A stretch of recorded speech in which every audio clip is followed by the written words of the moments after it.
హిడ్మా హిడ్మా హిడ్మా ఎవరి హిడ్మా? నవంబర్ 18వ తేదీ తెల్లవారుజామున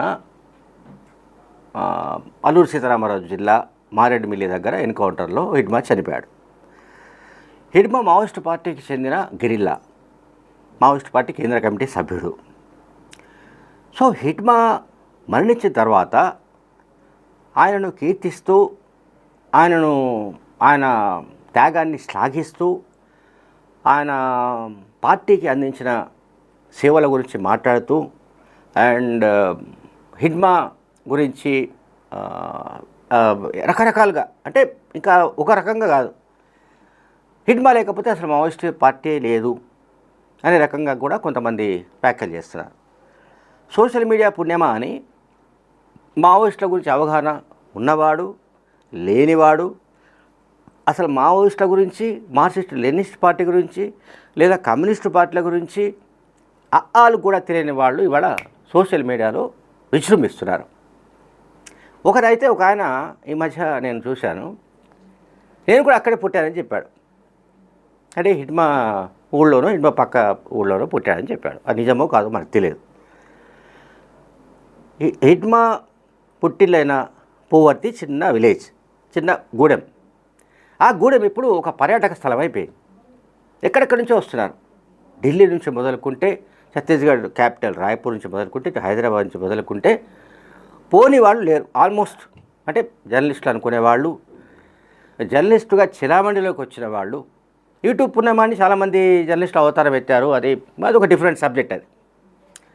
సో ఇటువంటి వాళ్ళందరూ కూడా వందలాది సంఖ్యలో పోవడం, అది హిడ్మా తల్లితో కుటుంబ సభ్యులతో మాట్లాడడం, వాళ్ళని పరామర్శించడం, తమ వీడియోలు తాము చేసుకోవడం, ఇవన్నీ యూట్యూబర్స్ చేస్తున్నారు. అట్లాగే మిగతా జాతీయ అంతర్జాతీయ సంస్థలకు సంబంధించిన మీడియా ప్రతినిధులు కూడా వస్తున్నారు. ఎంత బాగానే ఉంది. హిడ్మాకు హీరోయిజాన్ని ఆపాదించడం సబబా కాదా అనే చర్చ ఒకటి ఉంది. రైట్, పార్టీ కోసం, ఒక విప్లవం కోసం, తన కలగన్న నూతన ప్రజాస్వామిక విప్లవం కోసం తృణప్రాయంగా ప్రాణాలు అర్పించాడు.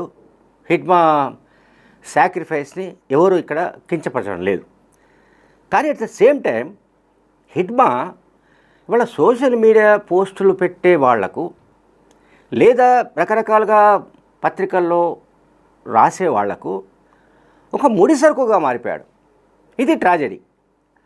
ఆయన ఒక వార్తా వనరుగా మారిపోయాడు. ఎవరు? హిడ్మా చేసిన త్యాగాలు, హిడ్మా 14-15 ఏళ్లలోనే, 17 ఏళ్ల లోపే పార్టీలో చేరడం, ఆయన రకరకాలుగా ఆ పార్టీలో గిరిల్లాగా పనిచేయడం, చివరి వరకు కూడా గిరిల్లా యోధునిగా ఉండి మరణించడం, ఇవన్నీ బాగానే ఉన్నాయి, మనకు కాదడానికి లేదు.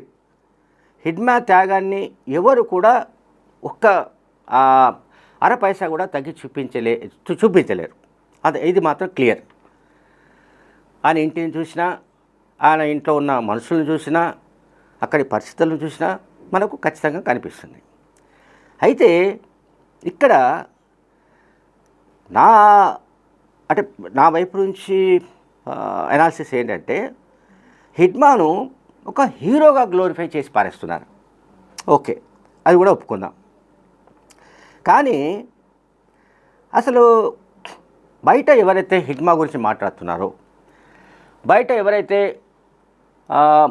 ఒక హిడ్మా చనిపోతే 1000 మంది హిడ్మాలు పుడతారని మాట్లాడుతున్నారో, ఇటువంటి వాళ్ళు సోకాల్డ్ మేధావులు, లేకుంటే మావోయిస్టు పార్టీకి సంబంధించిన వ్యవహారాల్లో తమకు మించిన పాండిత్యం మరొకటి లేదని అనుకుంటున్న వాళ్ళు, వీళ్ళంతా చేస్తున్న పని ఏంటంటే ఇదే పని. హిడ్మాను హీరో చేయడం, లేదా బసవరాజును హీరో చేయడం. సో ఈ పనులను చేస్తున్నారు. అయితే వీళ్ళంతా ఏంటంటే చాలామంది ఈ రకంగా, అంటే ఒకవైపు ఎర్రజెండా మోసిన వాళ్ళు, తుపాకులతో పోరాటాలు చేస్తున్న వాళ్ళు ప్రాణాలు కోల్పోతున్నారు. చాలామంది ఈ మధ్యకాలంలో లొంగిపోతున్నారు.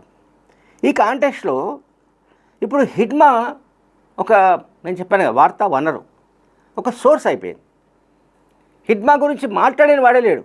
యూట్యూబ్లలో కానీ ఛానల్స్లో కానీ, నేను చెప్పినట్టుగా ఆ పార్టీకి సంబంధించిన ఏబిసిడీలు తెలియని వాళ్ళు, ఆ కమ్యూనిస్టుల గురించి తెలియని వాళ్ళు, మార్క్స్ ఎవరో తెలియని వాళ్ళు, లెనిన్ ఎవరో తెలియని వాళ్ళు, మావు అంటే అసలు తెలియని వాళ్ళు, వీళ్ళందరూ పుట్టుకొచ్చారు. వీళ్ళది ఎందుకంటే హిడ్మా ఎన్కౌంటర్ ఒకటి సూపర్గా కనిపించింది. ఆయన ఒక జానపద కథానాయకుడిగా ఆయనను మలచడానికి ప్రయత్నాలు కూడా ముమ్మరంగా జరుగుతున్నాయి. మనకి అభ్యంతరం లేదు.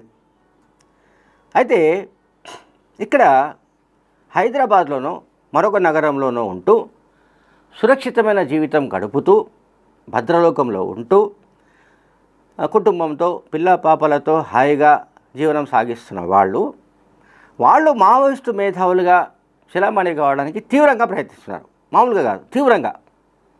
ఏ చిన్న ఇన్సిడెంట్ జరిగినా వెంటనే తక్షణం దానిపైన స్పందించడము, ఒక సభ పెట్టడము, లేకుంటే ఒక పుస్తకం రాయడము, కవిత్వం రాయడము.